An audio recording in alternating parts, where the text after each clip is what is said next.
আজকে বানাবো পুর ভরা পটল ভাজা। তার জন্য মুসুর ডাল, পেঁয়াজ কুচি, লঙ্কা কুচি, মুসুর ডালটা বেটে নিয়ে তার মধ্যে পটলের বীজগুলো দিয়ে পেঁয়াজ লঙ্কা কুচি দিয়ে দেব। তার মধ্যে লবণ, হলুদ আর একটু লঙ্কার গুঁড়ো দিয়ে ভালো করে মেখে নেব।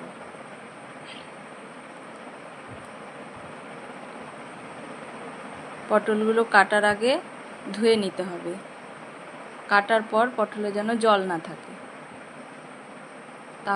তারপর এই পটলগুলোর মধ্যে ওই পুরগুলো আস্তে আস্তে ভরে নেব। বেশি পুর দিতে হবে না, অল্প করে পুর দিয়ে পটলগুলো ভরে নিতে হবে। খেতে খুব ভালো লাগে, বেশি ঝামেলা নেই, খুব ভালো লাগে। এইভাবে ভরা হয়ে গেলে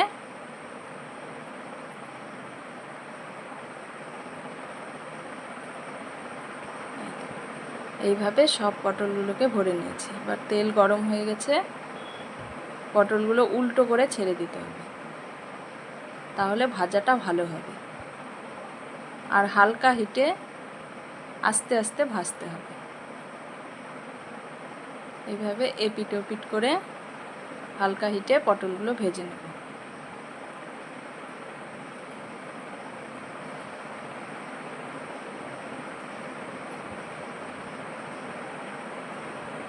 ভাজা হয়ে গেছে, এবার তুলে নেব।